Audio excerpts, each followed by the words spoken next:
Já estamos de volta conversando com o Dr. Miguel Mastropaulo.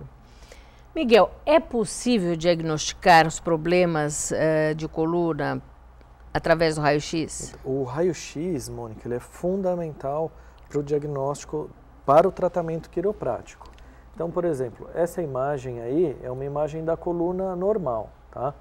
O que a gente está vendo aí é a parte da coluna lombar olhando de frente. Então, esses pontinhos em amarelo são os processos espinhosos. Então, todo mundo deveria se atentar no seguinte: esses pontos, eles têm que ter um alinhamento correto, ok? Que é essa linha azul que está aparecendo. Dos lados ali são as cristas ilíacas, que a gente percebe que as duas são na mesma altura. Sim. E embaixo ali é a cabeça do fêmur. Existe essa pessoa com aquele... Ah, existe. Seguramente ela não está lá no meu consultório, mas tudo bem. Vamos lá. Esse daí a gente já percebe que já sai um pouco do alinhamento. Ele tem um desvio lateral para o lado esquerdo. A gente percebe que as cristas ilíacas não estão na mesma altura. Sim. E nem a cabeça do fêmur. Só que o que acontece? Esse desvio ele está acontecendo porque ali na parte de baixo, olha ali, ó, onde apareceu esse em azul é o processo espinhoso que deveria estar no meio. Ele fica muito mais próximo de um lado do que de outro. Então, o que está agora passando é a altura das cristas ilíacas, ali o que normalmente o pessoal chama de cadeira, né? E na parte de baixo seria a cabeça do fêmur. Que está diferente também. Então, isso daí, o que acontece? A pessoa tem a perna direita um pouco menor do que a perna esquerda. Causou um desvio, o sacro aponta para o lado direito e a coluna compensa para o lado esquerdo. Então, essa pessoa, vamos colocar 5 anos ou 10 anos atrás, ela já estava assim, só que você tira uma imagem para o médico, não tem nenhuma fratura, não tem uma luxação, isso é normal. Então, a gente se prende muito a esses pequenos detalhes para corrigir o alinhamento da coluna e a distribuição da carga, que é o que faz estragar as articulações. Uhum. Olha, essa é uma coluna lombar, né, com uma curvatura ideal, aí, que tem aproximadamente 60 graus. Essa curvatura ela serve para distribuir a carga. Então, esse em azul, os quadrados são as vértebras, ok? Todas normais também. Agora a gente percebe que entre as vértebras existe o espaço dos discos. Então, é isso que a gente enxerga na radiografia, ok? Sim. Perfeita. E esses espaços aí são os espaços dos nervos, são forames intervertebrais. Isso daí tá ótimo, ok? Geralmente o problema acontece quando se perde a curvatura da coluna lombar. Por quê? Quando existe uma redução dessa curvatura, o peso ele começa a concentrar direto lá na parte de baixo da coluna. Uhum. E isso daí começa a forçar mais os discos. Então, o que a gente percebe aí? Que os espaços dos discos, olha, normal, já verde, tá... verde, olha ali, amarelo e em vermelho. O último, ele é bem reduzido, porque concentra muita carga naquele ponto e começou a degenerar. Olha, agora, a gente olhando as vértebras, a gente percebe que elas não são mais quadradinhas. Já começa a ter umas pontas, esses são os bicos de papagaio. Sim. Agora, em um caso mais avançado, por exemplo, lembra que a curvatura deveria ser nesse sentido do azul?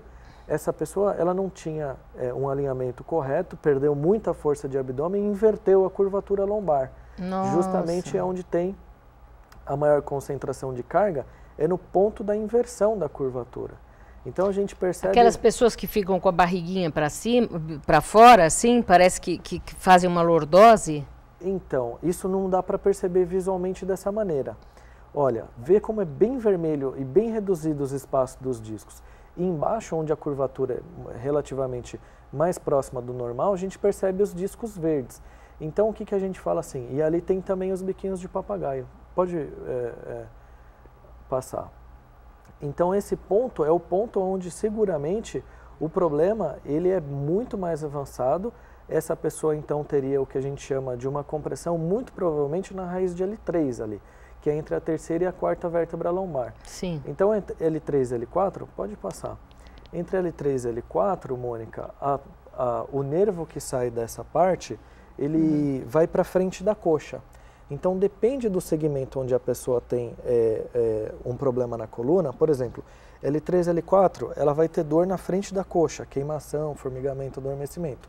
Entre L4 e L5, geralmente pega a parte posterior de coxa e a lateral da panturrilha. Geralmente parece que a panturrilha também fica formigando e queimando. Na parte de baixo, entre L4, entre L5 e S1, que é o último segmento, esse nervo ele vai para a sola do pé. Então geralmente já pega ali tornozelo, sola do pé. Então depende do segmento da coluna, uma parte desse nervo, né, uma parte da perna é acometida. Então, em cima do raio-x, a gente consegue ver qual que é o ponto que tem uma degeneração mais avançada. Isso é como se esse ponto ele fosse enrijecendo ou enferrujando. O tratamento quiroprático, o que ele vai fazer? Ele vai restabelecer esse funcionamento daquela articulação. O que eu falo é o seguinte, imagine o portão que está parado ali, está enferrujado. A gente tem que ir mexendo, mexendo, mexendo, até ele voltar a funcionar normalmente. E volta a funcionar normalmente, a pessoa sem dor? Volta a funcionar normalmente, só que aquele processo degenerativo está instalado, ok? A pessoa ela pode ficar sintomática, ela pode ficar sem dor. Só que, por exemplo, ela vai falar, olha, se eu fico muito tempo em pé, ou eu vou carregar peso, a coluna reclama. Óbvio que ela vai reclamar porque o que você fizer de excesso, o seu corpo ele vai apontar o problema. Então o ideal o que é? Além da gente restabelecer essa função, é fazer um trabalho de fortalecimento. Por quê? A gente consegue tirar a carga das articulações. Então existem os músculos. O que eu falo é o seguinte, imagine a coluna da casa. Ela tem os ferros e tem o concreto. Sim. Se você vai tirando o concreto, o que seria a força dos músculos, o ferro começa a receber muita carga e começa a entortar.